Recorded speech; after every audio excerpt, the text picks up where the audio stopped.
Hi everybody, it's that time of the week again and I have another recipe to share with you. I'm sure you've noticed that it's really cold outside, has been for a few days. No signs of letting up anytime soon, and I don't want to go out. I'm sure you don't either. I don't want to go to the store. I don't want to pick anything up. So when I've been cooking for the past couple days and I've just been trying to use up what I have in my pantry and my freezer, and just warm up the house because it's so cold out there. It is absolutely frigid. All I want to do is turn on the oven and make something really tasty and sit on the couch and watch Pride and Prejudice with my fuzzy blanket. That's all I want to do. So unfortunately, you can't come watch Pride and Prejudice with me, but you can cook with me. So let's get started on something yummy, okay? Today we're going to make porcupine meatballs, and I know this is a grandma recipe, and that's fine. Grandma recipes are good. Grandma recipes are easy, they're budget friendly, and they taste so darn good. And this one especially does. So first thing I'm going to do, I've got a couple of tablespoons of melted butter here, and I'm going to add 2 grated carrots. I've already grated these to save time. Actually, truth be known, I had 3 skinny carrots, and that's what you get. And then a whole onion. Now, I am only making half a recipe here because I have the other half in the oven, so I can show you what it looks like when I get done here in a minute. So I guess that was only 1.5 carrots, but anyway, I'll post the recipe at the end like I always do. Basically, this is just stuff that I have in the pantry. I'm using up the last few carrots and the last couple onions, and like I said, I don't want to go out. It's too cold. Okay, so I've got that on about medium heat, and that's just going to soften up a little bit, okay? So now we need to make the meatballs. Again, I'm only showing you half a recipe because the other half is already in the oven. The whole recipe calls for 2 pounds of ground meat. I happen to have pork and beef in the freezer, so that's what I've got. Got half pork, half beef. This is a half a pound of each. Half a recipe, okay? This makes a huge amount of meatballs. So if you, let me turn you a little bit here. There we go. Now you can see better.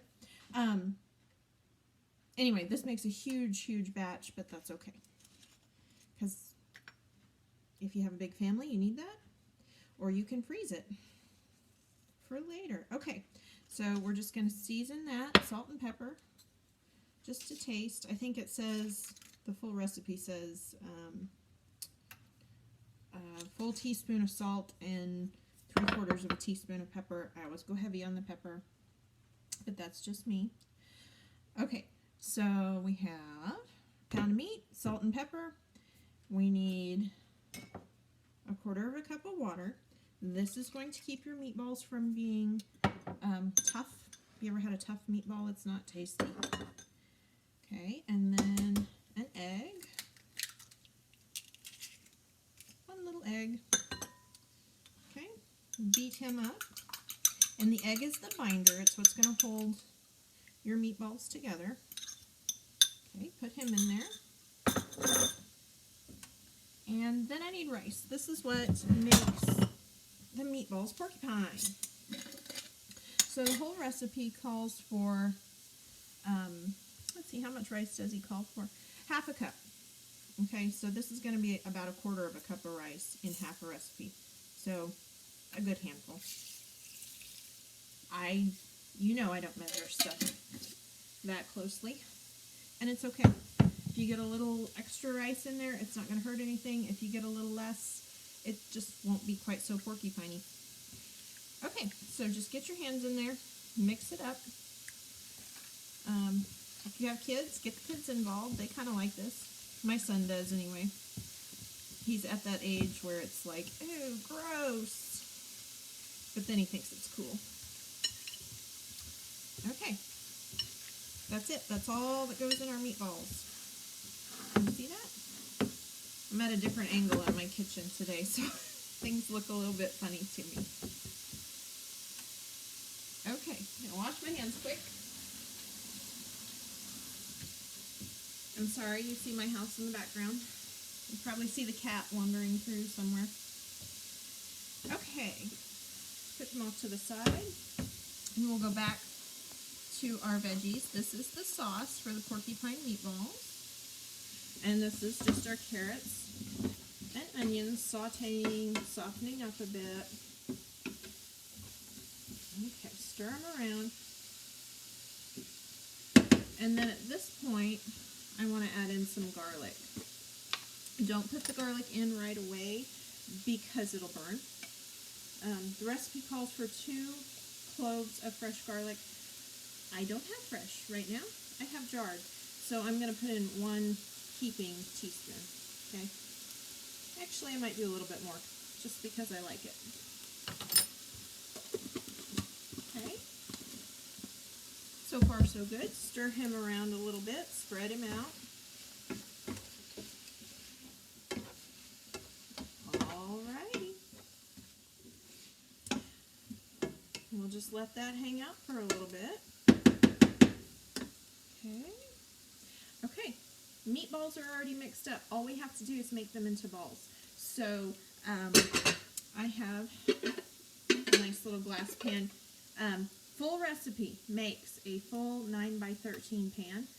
Again, I've split this in half. Ooh. Sorry, you saw that my, look, I'll show you. My pan has been burned over the years. Years and years ago, I made brownies in it, and I forgot which burner I turned on the stovetop, and I set it on the back burner, and it was the one that was on. It burned the pan, and it has never been the same since. But it's still doing its job, so I keep it around. Okay, so spray your pan. Full recipe makes a 9x13 pan of meatballs, okay? If you need a big, or if you have a big family, you need that.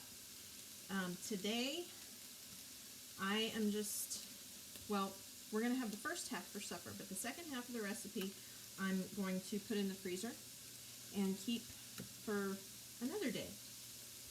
So I warm the house up, but then I've also got a meal going for another day down the road.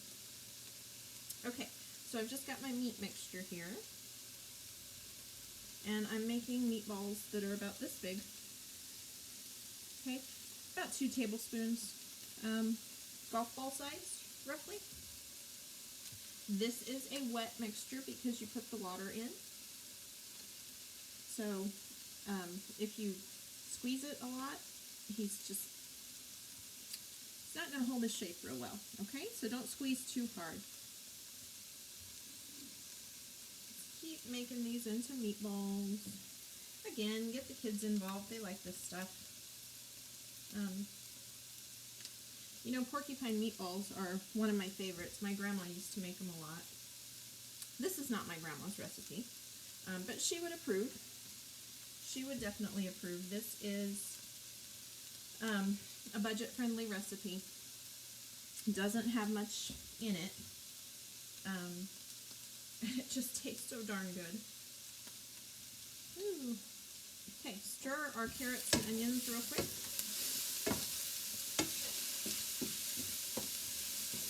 Alright, we don't want the onions and carrots to get any color. You just want them to soften. Okay? Alright.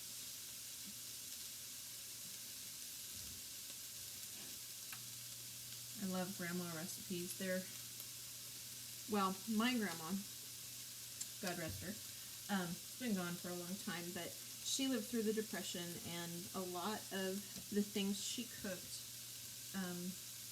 I think were things that she grew up with. And she knew how to stretch a buck. She really did. Her porcupine meatball recipe was, the meatballs were similar. Oh shoot, you know what I forgot? I forgot to put the onions in the meatballs.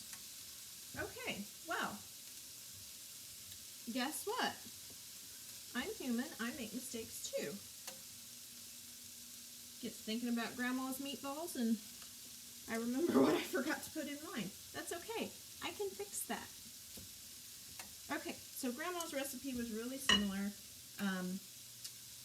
It was just hamburger. I'm sure if she had ground pork, she would have used that. Onions, salt and pepper, and rice, just like this one. I'm going to put this in the sink. And guess what? I forgot to put the onions in my meatballs. I have half an onion chopped up here. I have half a purple onion to use up from that wonderful 7-layer salad. So, I'm just going to take this onion. Oh darn, I forgot to put him in there. Well, that's okay. You know why? Because I'm just going to sprinkle him over the top. And he will still cook down in those meatballs. You know what? Wow. You're getting a little warm, buddy. I'm going to turn you down. Okay, I'll deal with that in a minute. Okay, the onions are getting a little bit warm, a little bit brown. So we're going to move them ahead. Next thing we need to do is put in tomato paste. Make a little spot in the center, a little well, right here, a little hot spot for your tomato paste. Now this is tomato paste that I made myself out of my tomatoes. So of course it's better than store-bought. But whatever it is, store-bought, in a can, in a tube, homemade, whatever, it's been sitting in its container for a while. So you need to wake it up. Okay? You need to get a tomato flavor out of him. So we're just going to let him toast. I'm going to turn my heat down a little bit, let him toast. Okay, now, can you see my meatballs that I messed up? It's okay, I can fix this, no problem. I put the onions over the top. You know what I'm going to do? I'm just going to turn these around a little bit and kind of squish that onion into the meatballs. That's all I'm doing. Can you see that? So I'm going to pick up a meatball, turn him around a little, squish the onion into him. It's fine. If you want to pick him back up and kind of mush him around a little bit, that's fine too. It happens. It's okay. It doesn't have to be perfect. It's still going to taste really, really good, even though I screwed it up. It's okay. We can rescue this. It's not a problem. Okay, so my tomato paste smells like it is toasted. All right. Wipe my hands here again. And we'll go back to our sauce. Stand up, iPad. iPad, stand up so we can see. There we go. Okay, so we're starting to toast. We're just going to stir this around. Make sure that tomato paste gets on all of your carrots. It's going to be a wonderful red color. All right. And then you need some flour, about 2 tablespoons of flour. We started with about 2 tablespoons of butter. And we want a 1-to-1 ratio for flour and butter to thicken this sauce, okay? That's a good rule of thumb. If you're making any kind of roux, that's a butter and flour thickening agent. 1-to-1. So if you use 1 tablespoon of butter, use 1 tablespoon of flour. Okay, we're going to stir him around.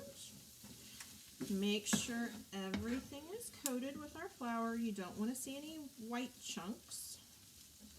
Can you see that? Isn't he pretty? Oh my, smells wonderful in here.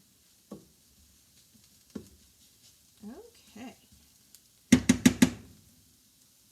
Sorry about that, I know it's loud. Okay, we're going to let that toast. What that does is it cooks the flour and it takes the raw taste out. If you were just to put it in there and not let it cook and thicken it immediately, you know, add the liquid right away, it would taste like paste. Wouldn't be good. Okay, so he's toasting, and I'm going to add, I need about 1/2 tablespoon of dried herbs. You can use whatever you have. I have, well, let's start with the parsley.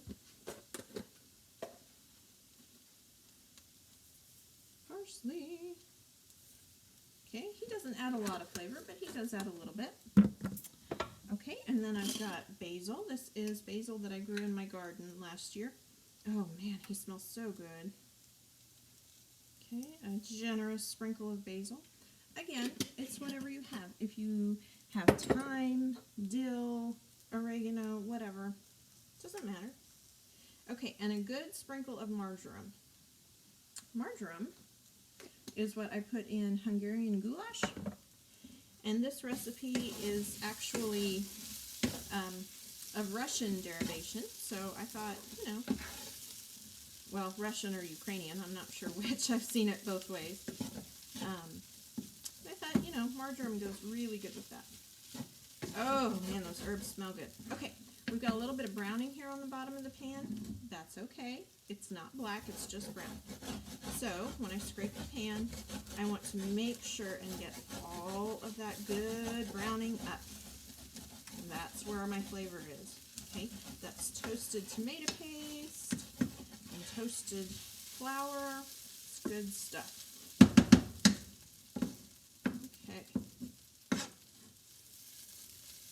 Okay, sauce is almost ready. Now we have a little over a cup of chicken broth. Again, the full recipe calls for 2.5, but I've already made half of this, so it's just a little over a cup. Put that in there. Okay, now really scrape the bottom of the pan. You want all those nice little brown bits. Ooh, they're tasty. Tasty, tasty, tasty. Okay, I'm just going to add a little more salt and pepper just to season him up. Okay. Again, this is a really good budget stretcher meal. Turn the heat back up so he comes up to a boil. I would almost guarantee that everyone that's watching has hamburger, salt, pepper, onions, rice, carrots, and garlic, right? It's easy. Good pantry staples. I'm not going anywhere today. I'm not going to the store, so I had to find something that I have all the ingredients for, and this was it. Okay, here's our sauce. Looks nice, right? Okay, he's almost done. Not quite. Right now, we need to add a little bit of milk. The original recipe calls for heavy cream. I don't have any. And also, heavy cream has a lot of fat in it. So, yes, it may taste good, but you can substitute regular 2%, skim milk, whole milk. Canned milk would work in a pinch. It's whatever you have. I'm going to do about a third of a cup. Okay, we don't need that much in there. It's just to make this sauce nice and creamy. Okay, you know, there are so many veggies in this. You could probably get away with not having a veggie for supper. Just serve this with some nice rice, and probably wouldn't need a veggie. Wouldn't the kids think that they had a treat if you said, hey, guess what? We don't have a veggie tonight. And you just didn't tell them what was in the sauce. No, I don't advocate lying to your children about what they're eating. But sometimes it's okay to wait until they've eaten. Oh man, look at that. You see that? Doesn't that look good? Oh my, I wish you could smell it. Wish you could smell it. Okay, I'm going to taste this. See what we taste like. See if I need to add more salt and pepper. A little more pepper, I think. But we like pepper. Oh man, those carrots just melt away. Oh, so good. Okay guys, I wish you could come eat this with me. Alright, so let me turn you a little bit again so we can see the meatballs. See, they're fine. I just mushed them around a little bit, turned them around. They're fine. They have the onion in them. They're fine. Okay, so next thing I need to do is pour this sauce over the top. Okay, It's not a very good angle on that. I apologize.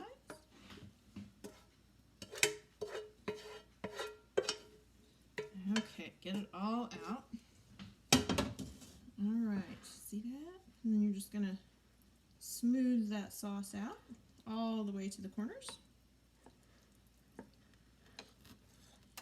Okay, now, since it is so cold outside, and this makes such a huge batch, I'm only making half a batch today. This half, okay, I'm gonna let it cool. I'm going to cover it tightly with tin foil, and then I'm going to put it in the freezer, and it'll be ready in a couple weeks when I need a quick meal. Okay, this pan is an old antique one. It can go right from the freezer into the oven. It's a thermal shock proof pan. If you have antique Pyrex, they are thermal shock proof. That means they can go right from the freezer into the oven. Not into a hot oven, but put them into a cold oven, turn the oven on, and they'll heat up with the oven and they'll be fine. If you don't have antique Pyrex, please don't use the new stuff because it won't work. It will shatter. So if you don't have antique Pyrex, use an aluminum foil pan and you'll be fine. Okay, that one's not going to shatter. Nothing's going to happen. Okay, so I'm going to cover this one tightly with tin foil.